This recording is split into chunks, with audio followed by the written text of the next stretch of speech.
کنز الامال نام سنا آپ نے؟ اس کی 16 جلدیں ہیں.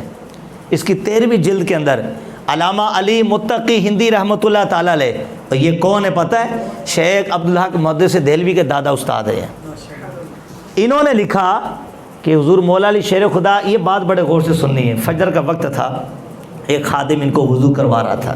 وضو کروایا، وضو کروانے کے بعد وضو ختم ہوا، اس نے جھولی پھیلائی، عرض کی حضور کچھ عطا فرما دیجئے. حضرت علی شیر خدا نے مسکرانا شروع کر دیا. اب حضرت علی کا علم دیکھو کیسا ہے. اشیت اللمعات کے اندر شیخ عبدالحق محدث دہلوی رحمۃ اللہ نے اس کو لکھا ہے. حضور مولا علی شیر خدا سے پوچھا گیا تھا یہ علم کہاں سے ملا؟ کہ فرش پہ کھڑے ہو کے عرش بری کی خبریں دیتے ہو. قرآن کا پورا علم تمہارے سینے میں ہے. سبحان اللہ. دن رات کی خبر آپ کو ہے، کوئی کائنات کا ذرہ آپ کے علم سے چھپا نہیں. کہاں سے ملا؟ تو آپ نے فرمایا کہ نبی پاک علیہ السلام کی وصیت کے مطابق میں نے بھی مصطفیٰ کو غسل دیا تھا. حضرت قسم جو حضرت عباس کے شہزادے یعنی عبداللہ ابن عباس، حضرت قسم، حضرت فضل، عبداللہ ابن عباس، یہ تینوں بھائی تھے. اور یہ اب ان کی ہسٹری بیان کروں گا تو پھر بیان کہیں سے کہیں نکل جائے گا. المختصر یہ، اب یہ تینوں بھائی تھے. کہتے ہیں کہ ہمیں سرکار علیہ السلام نے وصیت کی تھی کہ غسل مجھے یہ دیں. غسل دیا تو پھر جب تولیہ کپڑا لیا نبی پاک علیہ السلام کے جسم نازنین پر جب پھیرا تو جو آپ کی پلکیں مبارک تھیں اس میں کچھ پانی کے قطرے رہ گئے. اب سنو حضرت علی کا علم. کہتے ہیں محبت مصطفیٰ میں آگے بڑھا اور ان پلکوں کو میں نے منہ میں ڈال کے چوسنا شروع کر دیا. کہتے ہیں رب کعبہ کی قسم جتنے علوم تھے غیب کے سب پردے چاک ہو گئے، اور سارے علوم کا اللہ نے علی کے دل پہ منکشف فرما دیا. جس نبی کے پلکوں کا پانی علی کا سارا علم غیب بنا دے. سبحان اللہ. بتاؤ اس مصطفیٰ کے اپنے علم غیب کا عالم کیا ہوگا؟ اس مصطفیٰ کے اپنے علم غیب کا عالم کیا ہوگا؟ اب یہ تو وہ خاتم بھی جانتا تھا. پوچھا عطا کیجئے، حضرت علی مسکرا دیے. اس نے کہا مسکراتے کیوں؟ فرمایا مسکراتا اس لیے کہ مجھے اپنا وقت یاد آ گیا.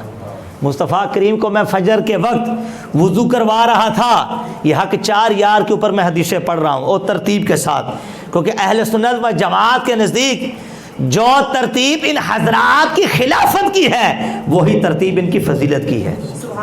یہ بہت ساری حدیثیں، میں چند ایک تو پیش کرتا ہوں. تو کہتے ہیں کہ میں نے بھی سرکار کو وضو کروایا، وضو کے بعد میں نے بھی جھولی پھیلایا کہ کچھ عطا ہی کر دیجئے. سرکار نے فرمایا علی مانگ کیا مانگتا ہے؟ علی پوچھ کیا پوچھنا چاہتا ہے؟ کہتے ہیں میں نے عرض کیا اول ما یدعا الی الحساب یوم القیامت. آقا بتائیے حشر کا دن سب سے پہلے کس کو حساب و کتاب کے لیے بلایا جائے گا؟ سرکار نے برجستہ فرمایا ابو بکر. ابو بکر کو. پتہ چلا ادھر بھی پہلا نمبر ابو بکر کا ہے، ادھر بھی پہلا نمبر ابو بکر کا ہے. جامع ترمذی ابو داؤد شریف کے اندر حدیث پاک ہے. راوی حضرت ابو ہریرہ ہیں. کہتے اتانی جبرائیل، حضور نے فرمایا کہ میرے پاس جبریل آئے، وَأَخَذَ بِيَدِي میرے ہاتھ کو پکڑا، فَأَرَانِي بَابَ الْجَنَّةِ الَّتِي يَدْخُلُ مِنْ أُمَّتِي، اور مجھے جنت کا وہ دروازہ دکھایا جس سے میری امت گزرے گی. حضرت ابوبکر صدیق وجد میں آگے وہ عرض کرتے یا رسول اللہ وَوَدِدتُ، میری آرزو یہ ہے کہ کاش کنت معہ، میں بھی آپ کے ساتھ ہوتا، حتی انظر الیہ، میں بھی تو جنت کا دروازہ دیکھتا. تو سرکار نے فرمایا یا ابا بکر اما انکا اول من يدخل الجنة من امتی، اے ابو بکر میری امت میں سب سے پہلے جنت میں داخل بھی تو ہی ہوگا. سب سے پہلے جنت میں داخل ہونے والا بھی ابو بکر کو. سبحان اللہ. حساب و کتاب جس سے پہلے لیا جائے گا وہ بھی ابو بکر، خلیفہ اول بھی ابو بکر، اور انبیاء کے بعد مرتبہ مقام جس کا سب سے پہلا ہے اس کا نام بھی ابو بکر ہے. یہ اولیت ابو بکر رضی اللہ تعالیٰ عنہ. تو سرکار فرمایا ابو بکر، کہتے میں عرض کی ثم من، آقا پھر کسے حساب لیا جائے گا؟ حضور نے فرمایا ثم عمر، پھر عمر سے. کہتے پھر عرض کی آقا ثم من، پھر کس کو بلایا جائے گا؟ حضور نے فرمایا ثم انت یا علی. یہ مسکراتے فرمایا علی پھر تیرا حساب و کتاب ہوگا. حضرت علی فرماتے میں نے دل میں سوچا تیسرا نمبر تو میرے بھائی عثمان کا ہے. ہائے ہائے ہائے، یہ حضرت علی کا بھی کانسیپٹ تھا. تیسرا نمبر تو میرے بھائی عثمان کا بھی ہے. عرض کیا آقا آئین عثمان، عثمان غنی کا نمبر کہاں گیا؟ تو مصطفیٰ نے فرمایا سن علی، حشر کے دن بغیر حساب و کتاب کے جو سب سے پہلے داخل جنت ہوگا وہ تیرا بھائی عثمان غنی ہی ہوگا۔ عثمان سے کوئی حساب نہیں، سبحان اللہ، عثمان غنی سے۔ وہ صلح حدیبیہ جب انہوں نے 950 اونٹ، 50 گھوڑے، درم و دینار مصطفیٰ کی جھولی میں ڈالے تو سرکار ہاتھوں سے اٹھا کے ایسے کھیلتے تھے اور مسکرا رہے تھے، اور یہاں تک کہ انہوں نے عرض کیا آقا جتنے جہاد کرنے کے لیے مجاہد گئے جب تک واپس نہیں آئیں گے ان کے گھر کا خرچہ، گھوڑے، نیزیں، تلوار سب میں دوں گا۔ مصطفیٰ نے عید اللہ کے ہاتھ اٹھا دیا، فرمایا اللہ حشر کے دن حساب لینا چاہے تو آدم علیہ السلام سے لے لے، ابراہیم سے لے لے، حضرت عیسیٰ سے، حضرت موسیٰ سے، خود مجھ مصطفیٰ سے لے لینا، میرے ابو بکر صدیق سے لے لینا، میری بیٹی فاطمہ سے لے لینا۔ اے اللہ میں تجھ سے عرض کرتا ہوں آج کے بعد میرے عثمان سے کسی چیز کا بھی حساب نہ لینا۔ فرمایا علی میں نے دعا کی تھی، اللہ نے قبول فرما لی ہے، اس لیے کہ یہ بڑا شرمیلہ ہے، اس سے عرش اعلیٰ کے فرشتے حیا فرماتے ہیں۔ مجھے یہ اندیشہ ہوا کہیں یہ حدیث پڑھ رہا ہوں، مجھے ایسے اندیشہ ہوا کہیں ایسا نہ ہو، مفہوم عرض کر رہا ہوں کہ جب اس سے حساب لیا جائے یا وہاں بھی شرما جائے۔ تو میں نے دعا کر دی، اور میرا امام کیا فرماتا، اجابت نے جھک کر گلے سے لگایا بڑی ناز سے جب دعائے محمد، سرکار کے ہاتھ اٹھے اور دعا قبول ہو گئی۔ اب آخری حدیث اس کے اوپر، جامع ترمذی کے اندر راوی حضور مولا علی شیر خدا ہے۔ لوگ کہتے ہیں حق 4 یار کا نعرہ نہ لگاؤ، اگر نعرہ چھپانا ہوتا تو علی چھپا جاتے، لیکن نہیں، حضرت علی نے حدیث بیان کی، سرکار نے فرمایا رحم اللہ ابا بکر، اللہ ابو بکر پر رحم فرمائے، زوجنی ابنتہ، اس نے اپنی بیٹی عائشہ کا نکاح مجھ مصطفیٰ سے کیا ہے، وحملنی الی دار الہجرت، ہجرت کی رات مصطفیٰ کو کندھے پہ سوار کیا ہے، وآتاک بلالا من مالہ، اور اپنے مال سے میرے بلال کو آزاد کروایا ہے۔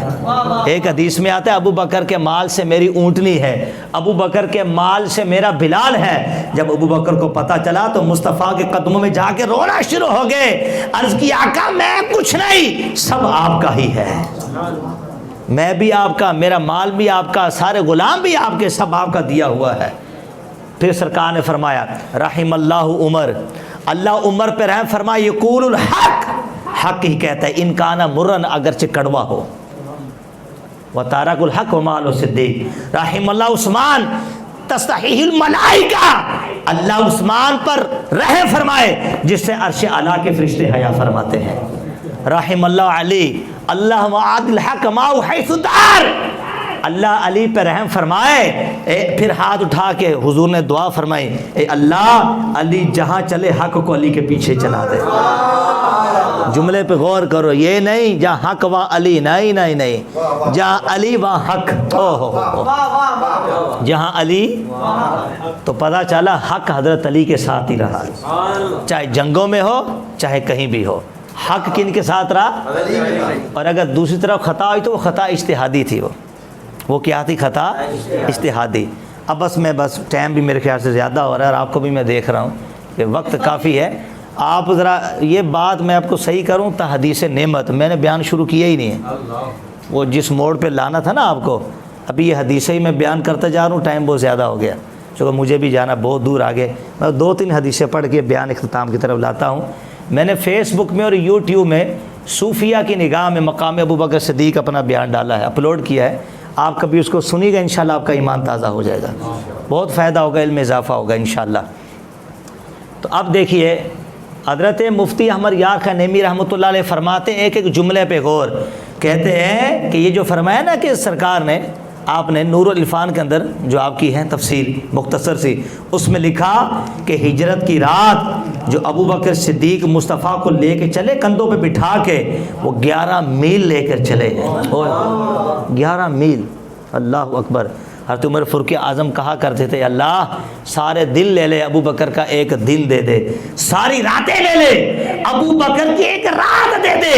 تو صحابہ نے پوچھا حضور کون سی رات؟ فرمایا ہجرت مدینہ کی رات۔ کون سا دن؟ فرمایا وہ دن کہ جب منکرین زکات سے جب جہاد کیا جا رہا تھا اور آپ نے اعلان فرما دیا، میں نہیں مانتا تھا، مجھے میرے بھائی ابو بکر نے سمجھایا، ابو بکر کے صدقے عمر کا سینہ کھلا، تو میں دعا کرتا ہوں اللہ عمر کے سارے دل لے لے، ابو بکر کا وہ دن مجھے عطا فرما دے۔ اور پھر شان دیکھیے سرکار نے حضرت عمر فاروق اعظم کو بلا کے کیا فرمایا، عمر کون ہے؟ اب ذرا سننا حدیث ہے مختصر، عمر کون ہے؟ فرمایا کہ ان الحق ینطق علی لسان عمر، حق اللہ نے عمر کی زبان پہ جاری فرما دیا۔ ان شیطان یفر من ذل عمر، شیطان عمر کے سائے سے بھاگتا ہے۔ ان شیطان لا یخاف منک یا عمر، اے عمر شیطان تیرے نام سے کانپتا ہے۔ لو کان بعد نبی لکان عمر، اگر میرے بعد کوئی نبی ہوتا وہ عمر ہوتے۔ لو لم ابعث لکان بعث عمر، اے رہتی دنیا والا سن لو، اگر میں محمد مصطفیٰ نبی بنا کر مبعوث نہ کیا جاتا تو میری جگہ عمر کو نبی بنا کر دنیا میں بھیج دیا جاتا۔ جن کی شان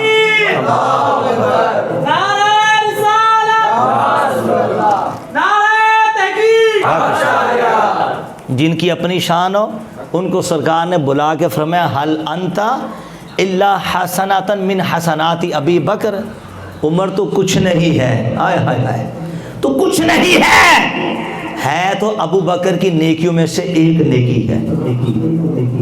جن کا مقام یہ ہے، اور یہ خود کہتے ہیں، خود فرماتے ہیں قال ابو بکر خیرنا و سیدنا و احبنا الی رسول اللہ، ابو بکر ہمارے سردار، ہم میں سب سے زیادہ افضل والا اور ہم سب سے زیادہ مصطفیٰ کریم کے محبوب تھے۔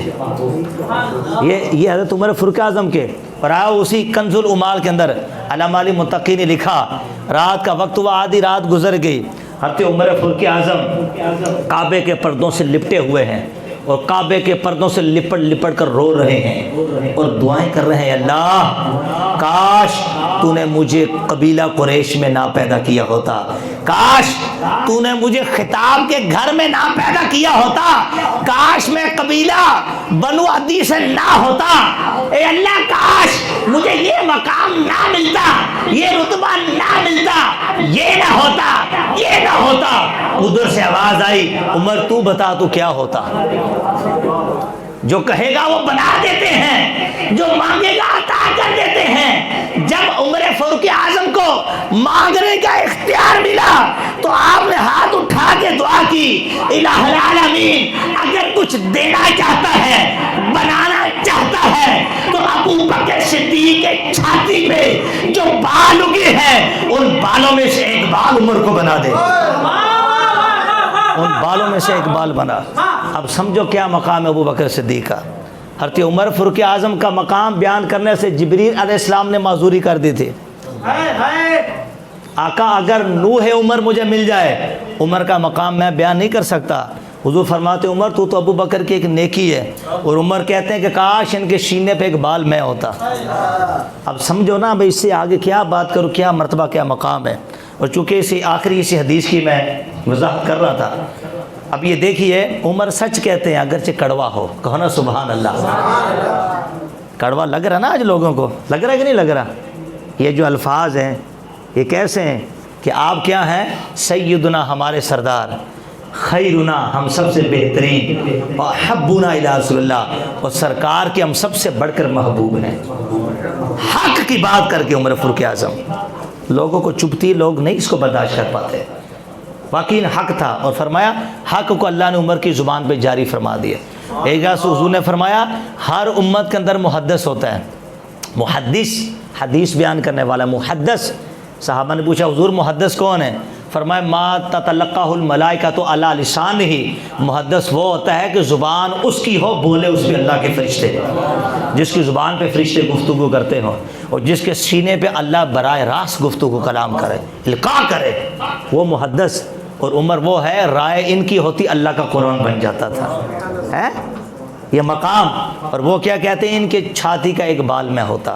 تو اسی سے سمجھ آنا چاہیے کہ یہ مقام ابو بکر صدیق کیا ہے, فضیلت ابو بکر صدیق کیا ہے. اب وہ ہجرت کی رات, آپ واقعہ سنتے رہتے ہیں نا, فقیر کی زبان سے نکتہ سنو. سبا سنابل کا حوالہ دے رہا ہوں. کس کتاب کا حوالہ؟ سبا سنابل.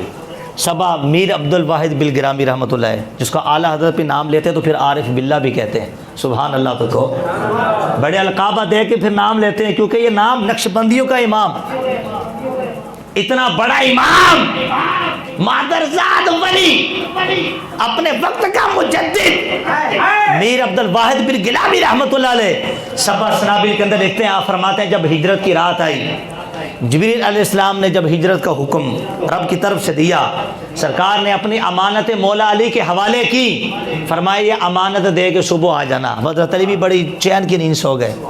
آپ نے واقعہ سنا, میں اس طرف نہیں جاؤں گا, طویل ہو جائے گا. فرمایا اس رات جتنی چین کی نیند آئی کبھی نہیں آئی. کیوں؟ تو اب مجھے یقین ہو چکا اب موت نہیں آئے گی. کیوں؟ سرکار نے فرما دیا تھا امانت دے کے صبح آنا, اب موت نہیں آئے گی. سبحان اللہ. یہ عقیدہ جن کا مصطفیٰ کی ذات پہ ہو, آج اگر ہر مومن کا ہو جائے تو کائنات میں کوئی بد عقیدہ ہی نہ رہے. حقیقت بات ہے. لیکن یہ کنسپٹ ختم کی جا رہے ہیں, جنگ جنریشن کے اوپر کاری ضرب لگائی جا رہی ہے. سبحان اللہ. فرمایا اب میں کہاں جا رہا ہوں؟ اپنے یار ابو بکر صدیق کے پاس. سبا سنابل کے اندر سرکار نے اپنے کاشان نبوت کا دروازہ کھولا, پردہ ہٹایا, دیکھا ابو بکر صدیق پہلے سے کھڑے ہیں. اوہ یہ جملہ بڑے غور سے, سر جھکا ہے ہاتھ باندھے ہیں, سر جھکا ہے ہاتھ باندھے. حضور نے فرمایا کہ تجھے کس نے بتا دیا؟ ہجرت کا حکم ابھی ہوا, جبریل نے حکم دیا. ایک کو پتہ ہے جو علی ہے, وہ اندر سے باہر آیا نہیں.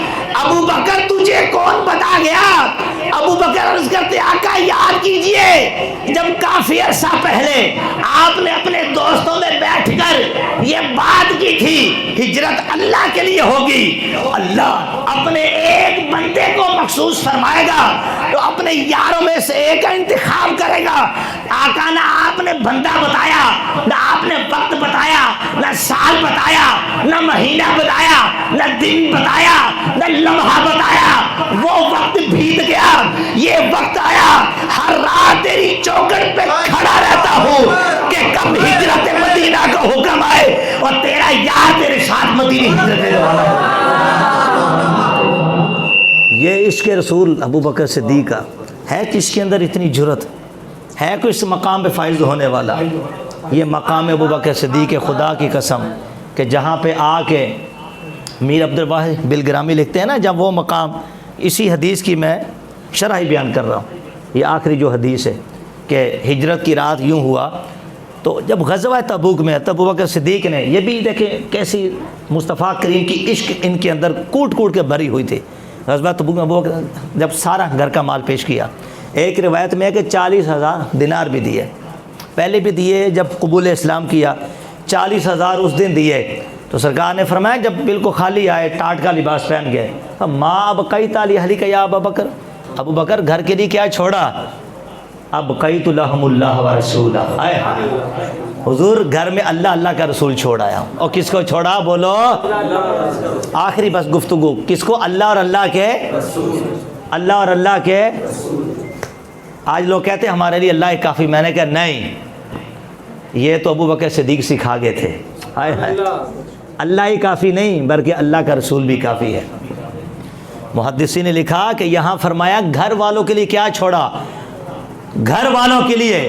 اور اگر سرکار فرماتے اپنے لیے کیا چھوڑا تو پھر ابو بکر کا جواب کچھ اور ہوتا, پھر جواب کچھ اور ہوتا. جبریل آئے, عرض کی آقا ابو بکر کا مال اللہ کو بڑا پسند آیا ہے, اللہ نے سلام بھیجا ہے. اور فرمایا کہ میرے مصطفیٰ ابو بکر سے پوچھ, ابو بکر سے پوچھ, ام انتا لربی کا رادنم ساخطین, کہ آپ اپنے رب سے راضی ہیں یا ناراض؟ ابو بکر تو رونا شروع کے وجد میں آ گئے. کہتے آنا الرب راضی، آنا الرب راضی، آنا الرب راضی، آقا میں اپنے رب سے راضی ہوں، راضی ہوں، راضی ہوں۔ جبریل سے پوچھوا کہ وہ قبول بھی کرتا ہے کہ نہیں کرتا، کرتا ہے یا؟ ایک صحابی کھڑے تھے، انہوں نے سوچا کہ شاید وہ 40 دینار قبول اسلام، 40 اب دیے، کتنے ہوئے؟ 80۔ عرض کرتے آقا کہ 80 دینار ہم بھی دے تو ہمیں بھی یہ مقام مل سکتا ہے؟ فرمایا تو 80 کی بات کرتا، 80 چھوڑ کروڑوں لا۔ یہ مرتبہ نہ پیسوں سے ملتا ہے نہ عبادتوں سے، یہ مرتبہ اس دل کی وجہ سے ملتا ہے جو اللہ نے ابو بکر کے سینے میں رکھا ہوا ہے۔ وہ دل، وہ سینہ لا جو ابو بکر کا ہے، وہ نہیں ہے کسی کا، وہ نہیں ہے۔ اب اگلی بات سبع سنابل کے اندر، اب ایک اور سنو۔ میر عبد الواحد بلگرامی کہتے ہیں پھر جبریل نے کو اللہ نے یہ کہہ کے بھجوایا کہ جا کے میرے یار ابو بکر سے پوچھ کہ کیا میں کافی نہیں تھا کہ میرے ساتھ میرے مصطفیٰ کو ملا دیا؟ ہو آج یہی کہتے ہیں نا یہ بد مذہب لوگ، یہ بولتے ہیں نا کہ ہمارے لیے اللہ ہی کافی ہے۔ ہم نے کہا نہیں بھائی، اللہ تک کیسے پہنچیں گے مصطفیٰ کے دامن کو پکڑے بغیر؟ کعبے پہ قبضہ کرنے سے عمر کو خدا نہیں ملا، مصطفیٰ پہ قدموں میں آئے تو کعبے کا خدا بھی ملا۔ تو عمر کو خدا نہیں ملا مصطفیٰ کے بغیر ہے، ہمیں کیسے؟ ڈائریکٹ نہیں، وصل مولا، وصل میں نے ملنا، وصل مولا چاہتے ہو تو وسیلہ ڈھونڈ لو، بے وسیلہ نہ جدیو، ہرگز خدا ملتا نہیں۔ وسیلے کے بغیر خدا کہاں سے ملے گا؟ وسیلے کے بغیر خدا، اے اونچا بولو، وسیلے کے بغیر خدا۔ اب میں آپ کا امتحان لے رہا ہوں بھئی، آخری بات کیا ہو رہی تھی ابھی؟ کون بتائے گا یہ شعر بیان کرنے سے پہلے؟ آخری بات کیا ہو رہی تھی؟ شاہ بھائی یہ پوچھا کہ جا کے پوچھ، ماشاءاللہ، کہ جا کے پوچھ کہ میں کافی نہیں تھا کہ میرے ساتھ مصطفیٰ کو ملا دیا۔ اب امتحان شروع ہوا۔ میر عبد الواحد بلگرامی فرماتے ہیں، کہتے ہیں میری عقل یہ کہتی ہے کہ یہاں عقل والوں کے بازو شل ہو گئے، یا عقل والوں کے بازو شل ہو گئے، اب کسی میں طاقت پرواز نہ رہی، کسی میں۔ کیوں؟ ابو بکر صدیق معرفت کے اس مقام پہ پہنچ گیا تھا کہ جب وہ اللہ کہے تو اس کے ساتھ مصطفیٰ کو پائے، اور جب مصطفیٰ کہے تو مصطفیٰ کے ساتھ مصطفیٰ کے رب کو پتہ ہے۔ یہ مقام ابو بکر کا ہے جو اور کسی کو نہیں ملا، جو اور کسی کو نہیں ملا۔ تو یہ خلافت بلا فصل ابو بکر صدیق، سب سے پہلے خلیفہ بھی آپ ہیں اور صحابہ میں سب سے افضل و اعلیٰ بھی آپ ہیں۔ احادیث کریمہ کی روشنی میں میں نے مختصر سی وضاحت آپ کی بارگاہ میں کی، حضور مولا علی شیر خدا کا ذکر خیر بھی میں نے کیا۔ یاد رکھیے اعلیٰ حضرت نے یہ جو خلافت کے بارے میں کہتے ہیں معاذ اللہ کے سرکار کا وصال جاری ہو گیا، کہتے نا لوگ، اور حضرت علی ادھر تھے اور معاذ اللہ ابو بکر صدیق خلافت کے چکر میں تھے، بیعت لے رہے تھے، معاذ اللہ لوگ کہتے ہیں ایسے۔ ہم نے بولا اچھا یہ بات ہے، حضرت علی وہاں تھے، اگر حضرت علی کو پتہ ہوتا ابو بکر حق پہ نہیں ہے تو پھر سرکار کو دفنا دیتے، نہیں دفنایا نا، انتظار کیا ان کا، ان کو پتہ تھا وہ رائٹ پہ ہیں، وہ صحیح ہیں، حق پہ ہیں، کیونکہ فتنہ کھیلا تھا، کوئی نااہل خلافت کے لیے کھڑا تھا، عمر فاروق اعظم ان کا بازو پکڑ کے لے گئے تھے ان کو۔ اس وقت ضرورت ہے، اس وقت کیا ہے؟ اعلیٰ حضرت نے اس کو لکھا، اور ابن عساکر کے اندر، بس آخری حوالہ دے رہا ہوں، اس کو لکھا کہ سرکار نے حضرت علی کو بلایا اپنے مرض وصال میں، فرمایا علی میں نے 3 بار رب کی بارگاہ میں تیرا نام لیا ہے، 3 بار عرض کی اللہ اگر تو اجازت دے تو علی کو مصلی پہ لاؤں، تینوں بار اللہ نے فرمایا نہیں مصطفیٰ یہ حق ابو بکر کا ہے، ابو بکر کا ہے، ابو بکر کا ہے۔ فرماتے ہیں بیمار نہیں تھا، میں صحیح تھا، مجھے نہیں دیا۔ تو آقا نے جس کو ہمارے دین کا امام بنایا، ہم نے دنیا میں اس کو اپنا امام بنا دیا ہے۔ یہ حضرت علی کا یہ کنسپٹ اور عقیدہ ہے، یہی عقیدہ تمام مسلمانوں کا ہوگا تب ہی ایمان بچے گا، ورنہ ایمان کبھی بھی بچ نہیں سکتا۔ اور پھر سرکار نے تو حضرت عائشہ صدیقہ کو فرمایا تھا کہ لا یأبی اللہ والمؤمنون الا ابا بکر، نہ اللہ مانتا ہے نہ ایمان والے مانتے ہیں، مانتے یہی ہیں، اللہ بھی یہی فرماتا ہے، ایمان والے بھی یہی کہتے ہیں کہ مصلی مصطفیٰ پہ اگر کسی کا حق ہے تو میرے ابو بکر کا ہی ہے۔ وہ کس کا ہے؟ ابو اللہ کریم کی بارگاہ میں دعا ہے کہ جو کچھ میں نے سنا دوران خطاب کو غلطی خطا ہو، اللہ کریم میں معافی کا طلبگار ہوں، مجھے معاف فرمائے، اور جو باتیں آپ نے سنی اللہ کریم